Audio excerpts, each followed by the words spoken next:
The absence of waste makes for high productivity. Over the last couple of years, it has become very fashionable to talk about lean operations. This session today is about lean, it is about waste, and it is about waste reduction, which is the process of making an operation lean. Taiichi Ohno, the former chief engineer of Toyota, wrote a wonderful book outlining the principles of the Toyota production system. Ohno writes that moving is not necessarily working. This is really deep. Let me repeat this. Moving is not necessarily working. In our session on process analysis, we talked about idle time as a way that workers are unproductive, that are hurting us on labor productivity. Ohno, by outlining these 7 sources of waste that we're going to talk about in this session, reminds us that there are other ways you can be unproductive than being idle. We'll talk about the Toyota production system in great length later on in this course. A cool byproduct of this is that you're going to have a little bit of Japanese vocabulary to impress your friends and your co-workers. Waste stands for mura, and this session is about the 7 sources of waste. The first of the 7 sources of waste is overproduction. At the risk of upsetting my fellow Germans, let me share with you the following example. The average German trashes 81.6 kilograms of food every year. The reason for that? Germans like to buy in large package sizes. This, however, creates a mismatch between supply, what they get into their fridge, and demand, which is what they eat.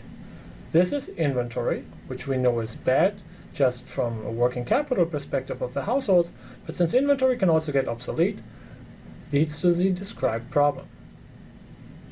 Let me illustrate the second source of waste, transportation, with another German example. Crabs are fished in the North Sea, next to the German and Dutch coastline. They then shipped 2,500 kilometers south to Morocco. Labor is cheap in Morocco, and that's where the food is prepared. It is then shipped back to Germany. This shipment, back and forth, truly reflects Ohno's idea of moving but not really working. There is no direct value add by shipping these crabs up and down through Europe. Whenever transportation occurs, we see a poor layout of the process, and we are creating lots of extra work that is not necessarily adding to the productivity of the operation. The third form of waste is rework. Rework refers to repeating or correcting an operation because of quality problems. An old Japanese quality saying goes, "Do it right the first time." Rework is a pain. Rework consumes capacity and takes it away from flow units that could be otherwise served.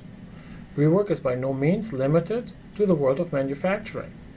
For example, in healthcare operations, a readmission to the ICU is often referred to as a bounce back. Patients get discharged from the ICU, but then later on develop complication in the regular units and bounce back to the ICU. From an operations perspective, this is rework. Readmissions to the hospitals are also a form of rework.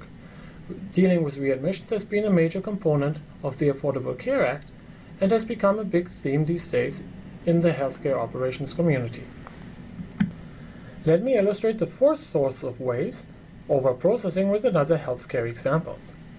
Oftentimes you notice when you're in a hospital, it's not entirely clear how long are you going to stay there. The discharge of a patient is crucial for the capacity management of the hospital, but often the hospital lacks clear processes and standards of how long the patient should stay. To the extent that the patient stays longer than needed, the hospital is wasting through overprocessing. In the day-to-day life, overprocessing simply corresponds to stirring a fully mixed cup of coffee. Again, typically the driver behind overprocessing is that the operator really doesn't know what the exact standard of his work is going to be. Just as transportation was a form of moving but not working, you often find a similar effect within a workspace. The idea of unnecessary motion, the fifth source of waste, is that you can achieve tremendous productivity improvements by a careful and ergonomic design of the workspace. You see this when you look at great athletes. I'm a big cycling fanatic. I often admire the great athletes as they sit on their bike with their upper body not moving at all the action being in the legs. They get all the energy, all their capacity is moved towards where it matters, opposed to moving their upper body, which really doesn't help them get forward on the bike.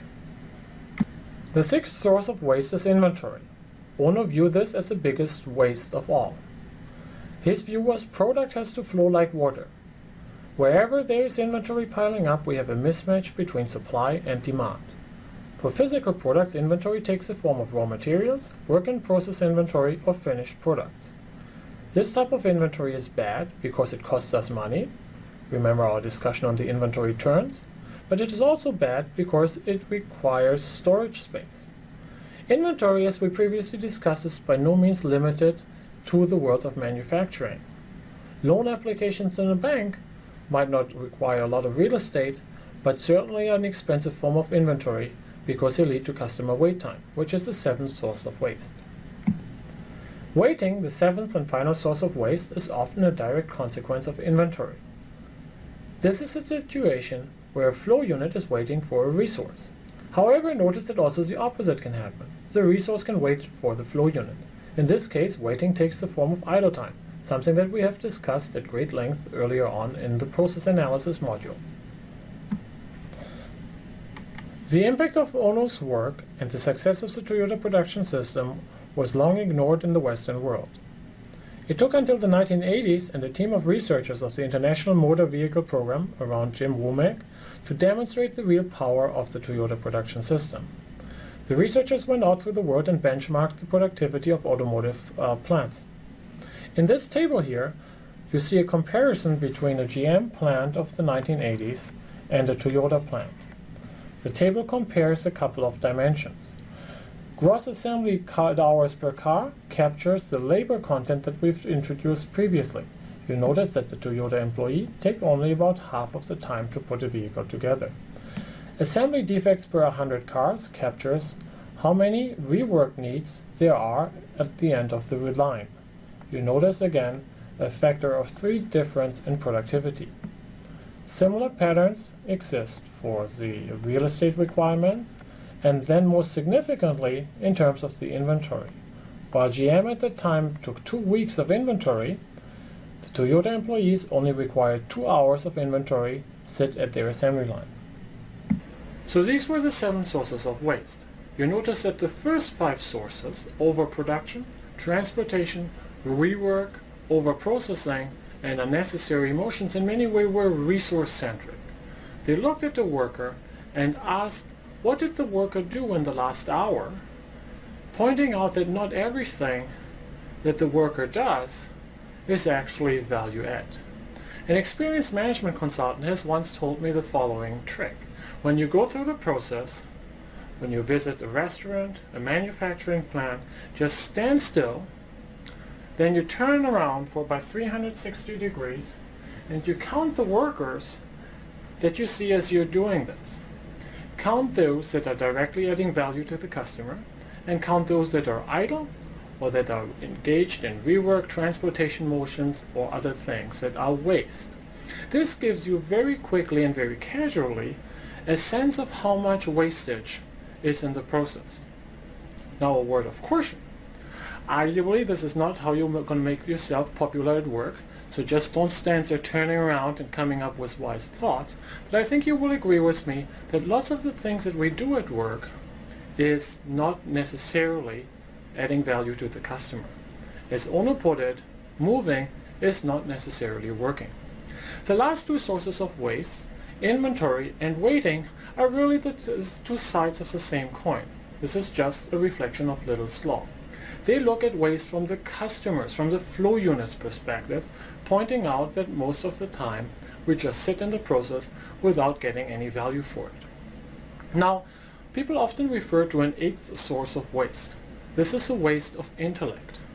Oftentimes, managers think of their workers as human robots, just there to execute orders. Wasting the intellect of workers misses the opportunity of engaging the workers in problem solving and process improvement. This is one of the key ideas behind Kaizen, a piece of the Toyota production system that is about worker involvement.